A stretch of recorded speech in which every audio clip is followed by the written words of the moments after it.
সবাইকে আসসালামু আলাইকুম। আজকে আমি একটি প্যানকেকের রেসিপি আপনাদের সাথে শেয়ার করব, যেটা বানানো খুবই সহজ আবার খেতে অত্যন্ত মজার হয়। আজকে প্যানকেক তৈরি করার জন্য 2টা ডিম লাগবে। নর্মাল তাপমাত্রা 2টা ডিম এভাবে ভেঙে কুসুমটাকে আলাদা করে নিচ্ছি। তারপর এখানে 2 টেবিল চামচ পরিমাণে জাল দেওয়া লিকুইড দুধ নিয়ে নিলাম। দুধটা অবশ্যই নর্মাল তাপমাত্রার হতে হবে। এখন খুব ভালো করে ফেটিয়ে এভাবে কুসুমের সাথে মিশিয়ে নিতে হবে। ডিমের এক্সট্রা যেন গন্ধ না আসে সেজন্য এখানে 1 চা চামচ পরিমাণে ভ্যানিলা এসেন্স দিয়ে খুব ভালো করে নেড়েচেড়ে আবারও মিশিয়ে নিলাম। এখন প্যানকেক বানানোর জন্য ময়দা দিতে হবে এখানে, তবে ময়দাটা সরাসরি না দিয়ে একটু চেলে দিলে ভালো। আমি একটি চালনিতে 3 টেবিল চামচ পরিমাণে ময়দা দিয়ে চেলে নিলাম। এখন এই ডিমের মিশ্রণের সাথে এই ময়দাকে খুব ভালো করে নেড়েচেড়ে মিশিয়ে দিতে হবে, যেন কোনো প্রকার লাম্পস বা দানা না থাকে। এক সাইডে রেখে দিলাম। এখন যে ডিমের সাদা অংশটা ছিল সেটাকে ফর্ম করে নিতে হবে একটি ইলেকট্রিক বিটার দিয়ে। তো ইলেকট্রিক বিটারের স্পিডটা মিডিয়ামে থাকবে। আর এখানে আমি 3 টেবিল চামচ পরিমাণে চিনি নিয়ে নিলাম। চিনিটা 3 বারে দিব, দিয়ে এভাবে করে আমি বিটার দিয়ে বিট করে নিব। তো শেষেরটুকু দিয়ে দিলাম। আমি 2 বারে দিয়েছিলাম, এটা শেষবার, মানে 3 বারে দিয়ে তারপরে এভাবে বিট করে নিয়েছি। কিছুক্ষণ পরের অবস্থায় এটা ডিমের যে সাদা অংশটা এটা খুব সুন্দরভাবে একেবারে ফর্ম হয়ে পেলাটা ভর্তি হয়ে গিয়েছে। আমি বিটারটা বন্ধ করে এক সাইডে রেখে দিলাম। আর এখন আমি এই ডিমের সাদা অংশ থেকে 1 চামচ পরিমাণে নিব, বা অল্প একটু নিতে হবে। নিয়ে যে কুসুমের মিশ্রণটা আমি তৈরি করে রেখেছিলাম এখানে দিয়ে প্রথমে আমি খুব ভালো করে একটু নেড়েচেড়ে মিশিয়ে নিব।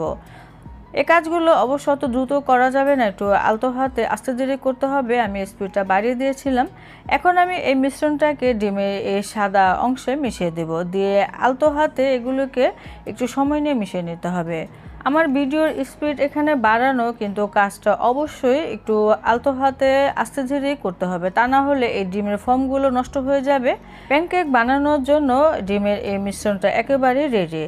আজকের এই প্যানকেকটি আমি এরকম পাইপিং ব্যাগের ভিতরে ভরে তারপরে আমি ফ্রাই প্যানে দিব। আপনারা চাইলে চামচের সাহায্যে দিতে পারেন। আমি একটি পাইপিং ব্যাগের ভিতরে ভরে নিলাম। এখন আগলিটা আমি একটি কেচির সাহায্যে কেটে নিব। আর এখানে আমি একটি ফ্রাই প্যানে সামান্য একটু তেল দিয়ে ভালো করে একটু ব্রাশ করে নিচ্ছি একটি টিস্যুর সাহায্যে, তো ফ্রাই প্যানের জন্য অতিরিক্ত তেল না থাকে। এখন আমি পাইপিং ব্যাগ দিয়ে এই প্যানকেক দিয়ে দিচ্ছি।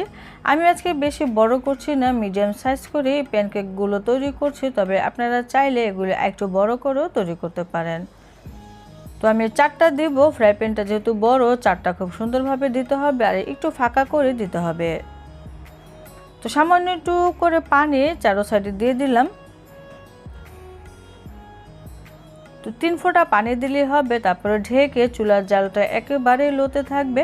অপেক্ষা করতে হবে কয়েক মিনিটের মতো, মানে 5 থেকে 6 মিনিটের মতো। চুলার জালটা কিন্তু অবশ্যই লোতে থাকবে, এটা ভুলে গেলে চলবে না, এতে করে প্যানকেক নষ্ট হয়ে যাবে। তো 4-5 মিনিট পরের অবস্থা। আমি এখন উল্টিয়ে দিচ্ছি আস্তে করে। এখন পর্যন্ত আমার ভিডিওটা যারা দেখছেন আমার চ্যানেলটিকে প্লিজ সাবস্ক্রাইব করে দিবেন। আর ভিডিওটি যদি ভালো লেগে যায় ভিডিওতে লাইক শেয়ার কমেন্ট করতে ভুলবেন না। এখানে আরও 3 ফোঁটার মতো পানি দিয়ে আবারও ঢেকে অপেক্ষা করব 5 মিনিটের মতো। অবশ্যই চুলার জালটা এখনও কমিয়ে রাখতে হবে। এখন আমি প্যানকেকগুলো তুলে রাখছি। তো চুলার জালটাও কমিয়ে রাখলে এরকম প্যানকেকের কালারটা বেশ সুন্দর আসবে। বাইরে রাখলে কিন্তু পুড়ে যাবে, প্যানকেক সুন্দর হবে না। আর আপনারা যদি একটু বড় সাইজ করে তৈরি করেন তাহলে প্যানকেকগুলো দেখতে আরও বেশি সুন্দর লাগবে। আমি একটু ছোট করে তৈরি করেছি। তো বাকি যে মিশ্রণটুকু রয়ে গিয়েছিল প্যানকেকে সেটুকু দিয়ে আমি আরও 3টা দিয়েছিলাম, তো এগুলো ছোট হয়েছে। তো এখন আমি প্রথমবারের মতো উল্টিয়ে দিচ্ছি।